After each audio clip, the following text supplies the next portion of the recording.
have a couple of questions, and one of them is someone told me that Texas is the Lone Star State, and I feel like it should be renamed to the Friendly State.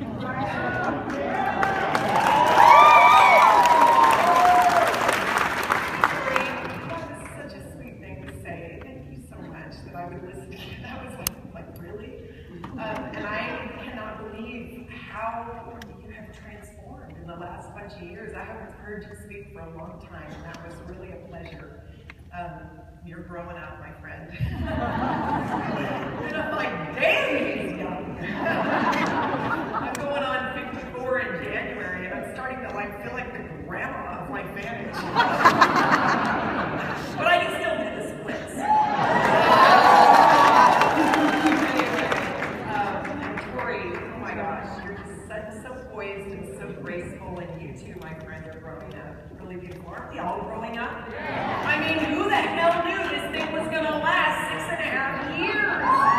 Nothing I've ever done has lasted this long. I can't believe it. So I could be an old lady by the time. I mean, I think Life Vantage is going to be a go. Do you think so?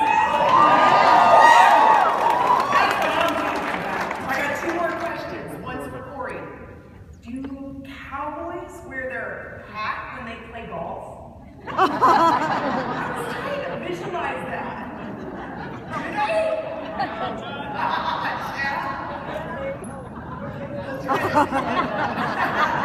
And I have one last question. Oh yeah. How many syllables in Louisiana? Because where I come from, it is Louisiana. Right? But here it's Louisiana. And I thought it was L-O-U, Louisiana, but here it sounds like it's L-O-O-Z. Louisiana. So I'm so confused. But I'm really, really, really excited to be here today. And I know there are a lot of new people. How many people have been with Life Vantage for 30 days or less? Raise your hands. Oh, come on, let me see. I'm not going to make you do anything. Okay. How many have been here for 6 months or less? Raise your hands. 6 months or less. All right. How many have been here a year or less? Raise your hands. 2 years.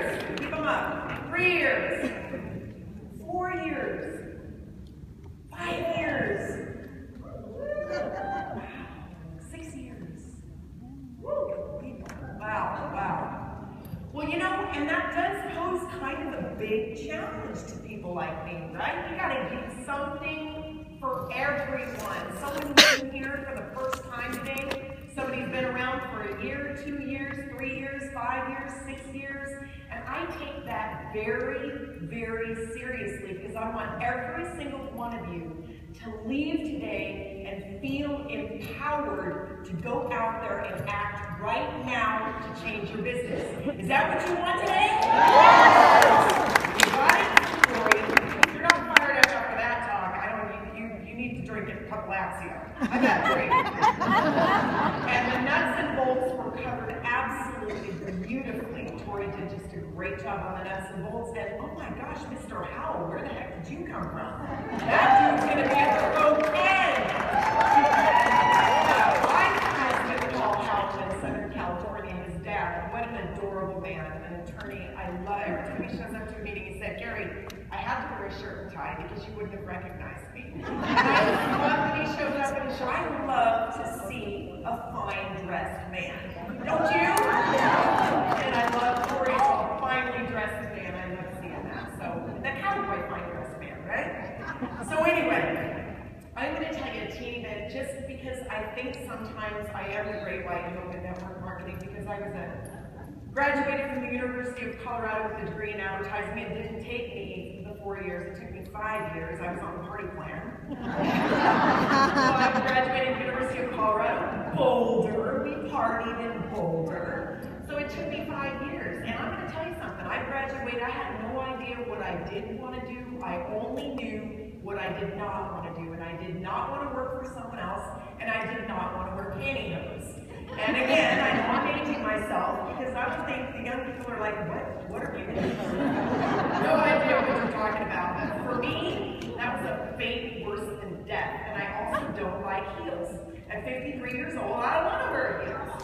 So I'm grateful to be 5'7". I don't want to wear heels. But truly, it was like this crazy thing of taking these personality tests, and I wasn't really right for that. I wasn't really right for that. What in the world was I going to do? So I graduated. I was a bartender. I was a fitness trainer. I was a personal trainer. And I thought, I got to get the hell out of Boulder.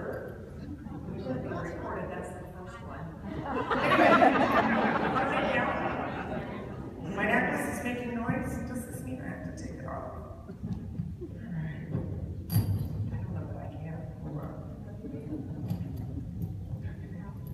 This is really great.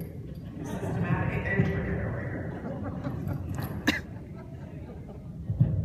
All right. I got it. Oh, shoot. Where is back? This is ruining my look. Where is back? I got it. No problem.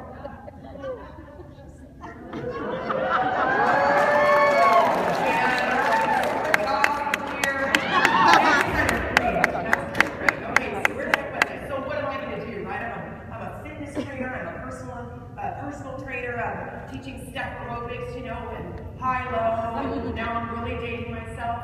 And you do not make a lot of money in fitness, do you, Calvin? You don't make a lot of money in fitness, but you're super enthusiastic. You're a hard worker, and you're more passionate than most people, but you just don't get paid, right? And I waited tables, and so I thought, heck, I gotta get out of here. I gotta seek my fortune. I'm going to California. And within weeks, I was in California, and what do you think I did? I got a waitress job, I became a bartender, I was a fitness trainer, a personal trainer, and a fitness instructor. And then I built a quad muscle. And that was the best thing that ever happened to me, because guess what? You cannot teach fitness, and you cannot wait tables, and you cannot be a really good personal trainer if you've got a pulled quad muscle. And I was out of work. And I learned that my income was directly connected to my personal efforts. Well, I did what every good college student did back then. You know, we have the internet today, but I'm old. So I went to the classifieds. And I followed a classified that says, you like to read, do you like kids? I said, yes, on both counts. And the next thing you know, I was hired along with 37 other people to be, and I thought I was the only one, to be a door-to-door book salesperson. I sold educational materials door-to-door.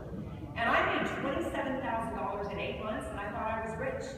I'm not kidding, I thought I was rich, but it was the scariest thing I have ever done. And I sat in rooms and listened to CDs by people like Zig Ziglar, Dennis Wakely, and Napoleon Hill, and Jim Rohn. And they said that 80% of people do 20% of the work, and 20 to 80. And then they talked about the 1%ers.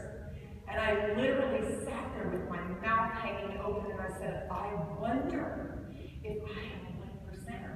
I wonder if I could be a 1%er. What does a 1%er do?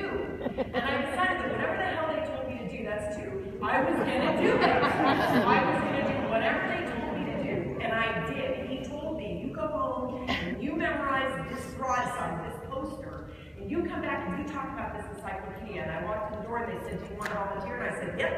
They wanted to volunteer. My hand shot up involuntarily.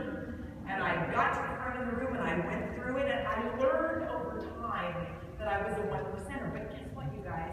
You don't get paid as a 1%er until you do the work.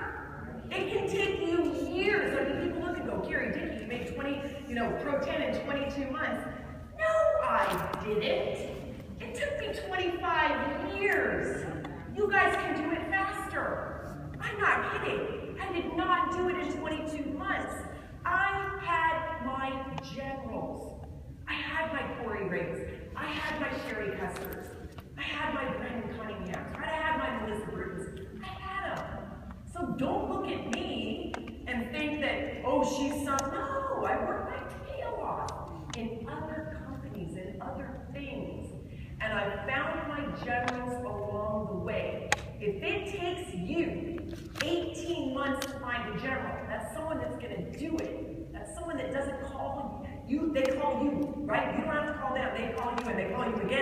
and they call you again, and they call you again, and they apologize. I'm so sorry I'm bothering you again. Well, you keep telling them this is no big deal. Keep bothering them. They can't believe, they're apologetic because they're just on fire and they can't sleep. And they bring other people like them, and it just becomes easy. And you're like, oh my gosh, I must be getting better. No, you just went through enough numbers to find a 1%er. So I found my 1%. You guys can do 18 months to find number 1. It could be another year to 18 months to 2 years to find number 2. It can take you another year or 2 to find number 3, but heck, it took me 5 years to get through the University of Colorado in Boulder. And what did it get me? Nada. A big fat goose egg. I had no idea what I wanted to do. And I never used my degree in advertising. Ever. So what's it worth? Why do people get in, and in 15 minutes they say, I don't have made any money yet. Right? And in a month they're like, this thing doesn't work. I'm out. Why?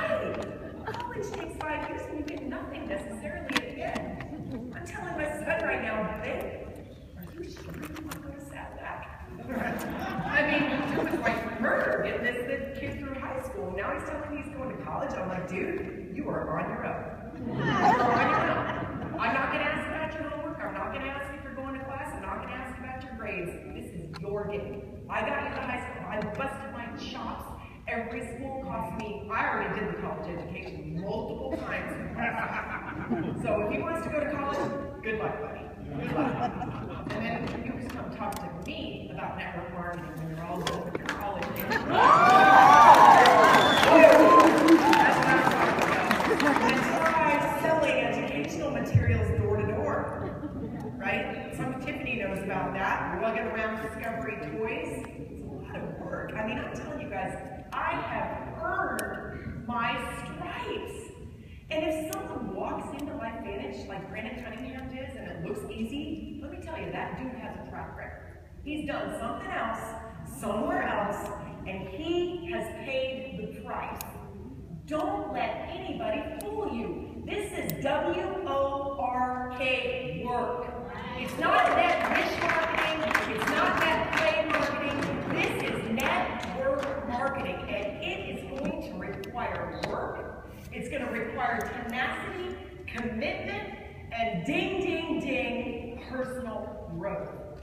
It's going to require that you grow personally. So, there's a book that's going to help you grow personally, and I absolutely love it, by a guy called Stephen Pressfield. If you don't like to read, then pull out your iPhone right now, and you can take some of what I'm going to say, and you can get everything you need. You don't even have to get the book. How's that? And there's a book called The War of Art by Stephen Pressfield as well. And this dude is amazing. And he likes those words too. Anyway, okay, so he talks about turning pro. Stephen Pressfield, Pressfield. You can get your recorders out if you want for this card.